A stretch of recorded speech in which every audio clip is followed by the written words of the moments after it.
Hey, y'all, it's Rick here with Uncommon Communion, and I am recording this 1 minute after midnight on Friday. And because there is a late game that started at 11 p.m. Eastern, I am not going to be able to give you the score on that. It is Switzerland and Algeria. I'm sure you're not really dying to know. Looks like Switzerland's probably going to win that game. I will say it'll be sad for Algeria to go home. We'll lose another African team, and the African teams have not done great in this round of 32. And also, y'all, they are the Lawrence, Kansas. You might have heard that story. They are the team that was there, loved by that community, and unfortunately, they're not playing in Kansas City. They're up in Vancouver. That's why we had the late start. So, before we go any further, let's begin as we always begin by recognizing, realizing, celebrating, and affirming that we are always and everywhere in the holy presence of the more and each other. So, before we talk about the games today and also the games tomorrow, just a little programming note. It is the 4th of July weekend, and I am planning on not recording this weekend. So you won't get one on Saturday, you won't get one on Sunday, and I am sorry about that.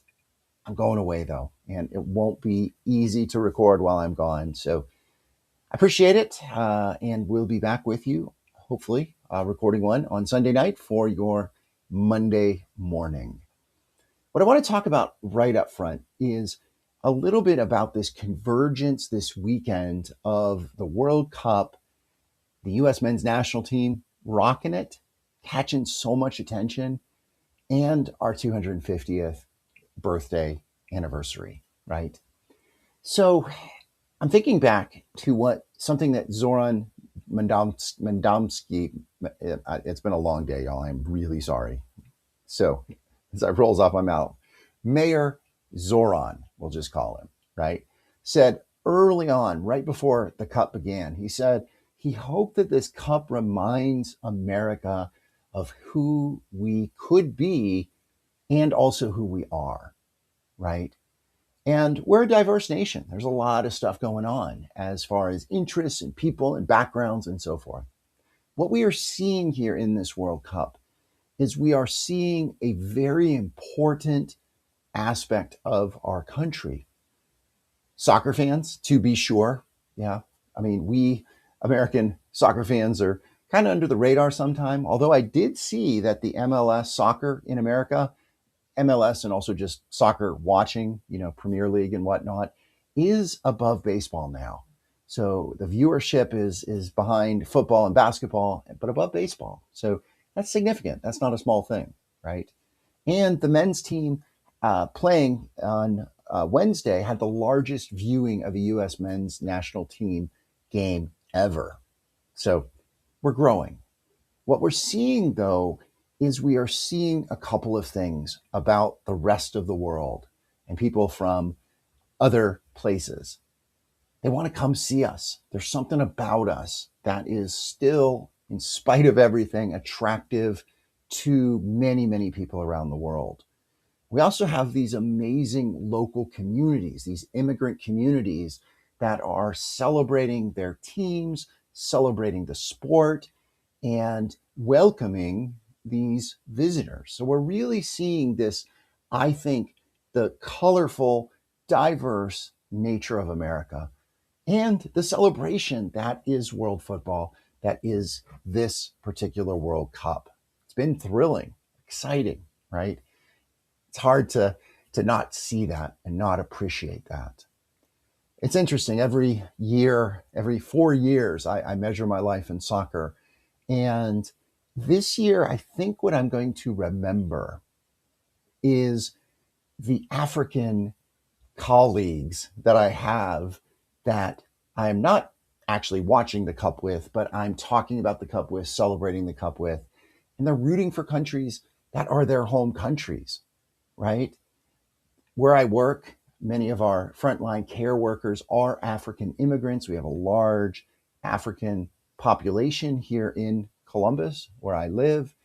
And just today, I was doing a training. There were 7 men out of 10 trainees, and they were all from various parts of Africa.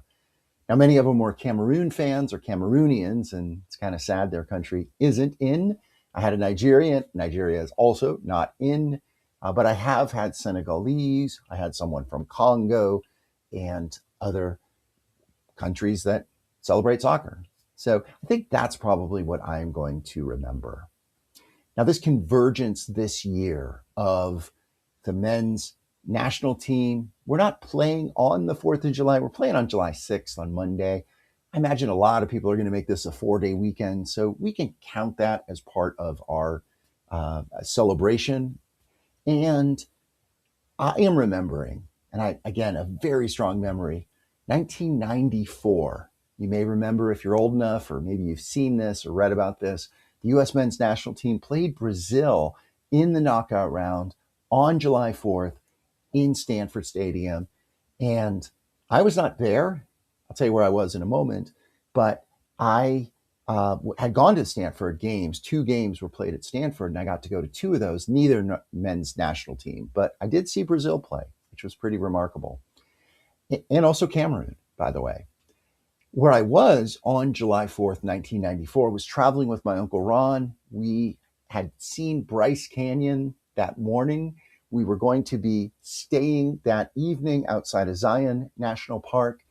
And we found this little kind of diner, a little more than a truck stop, to watch that game. And it was remarkable. The place was full of like 60 people, maybe.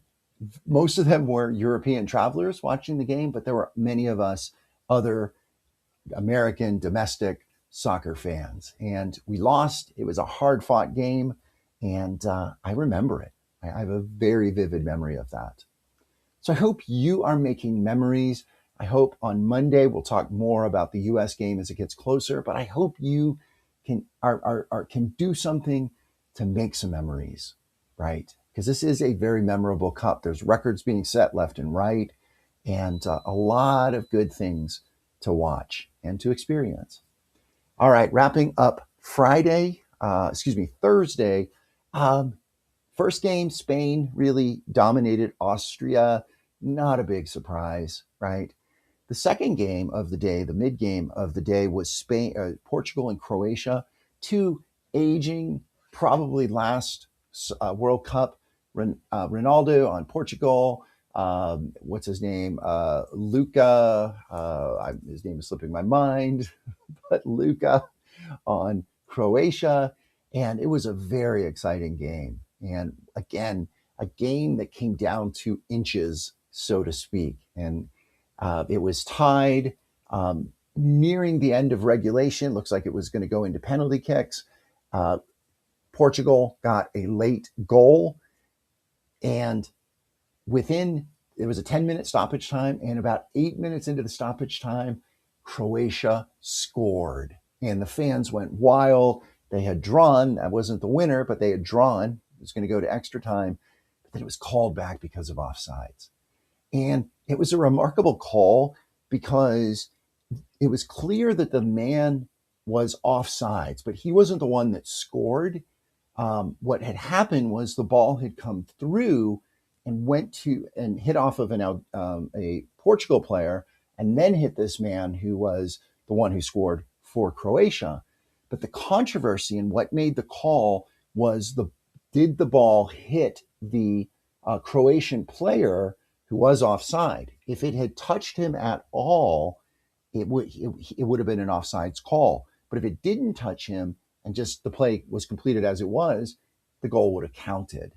And it was really interesting because this is a time where you couldn't see from the replay. I mean, you could see the ball coming in. There was no good angle to see whether it actually kind of touched his head. It didn't get redirected. So it was clear if it touched his head, it just, grazed it, right?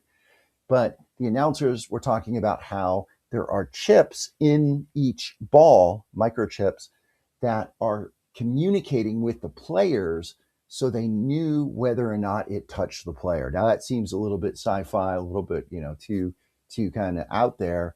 But they were confident that it was an offside. It was the correct call. So Very sad for Croatia. They ended up going home. It's Luka Modric is who it was. That was the Croatian player. So I'm looking at the Swiss game. It looks like it's still Swiss.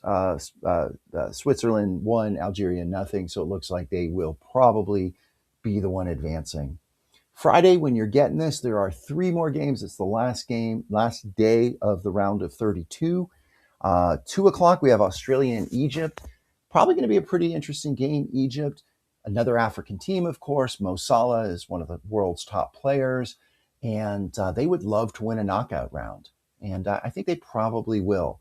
Australia is pretty scrappy, but I think Egypt probably has the edge.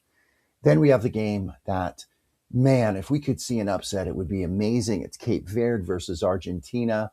At the very least, we're going to get to see Cape Verde play one more time, and we're going to get to see Messi as well. So we'll see how that game goes. Soccer history could be made. Crazier things have happened. We'll have to see.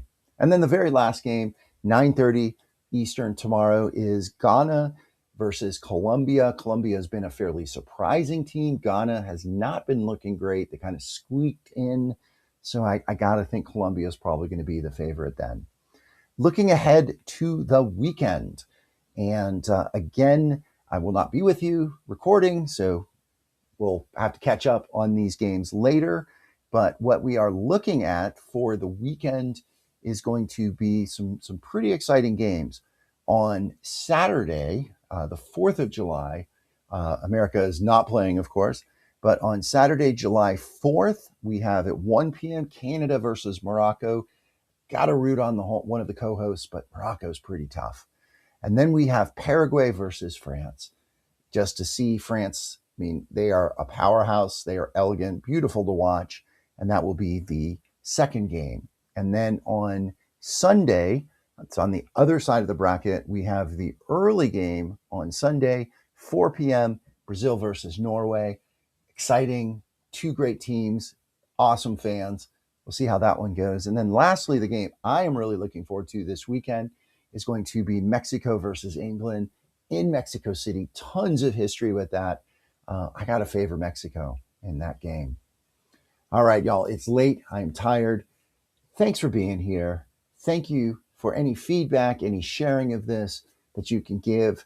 Hope you're making memories. Hope you're staying cool this weekend. And happy 250th, America.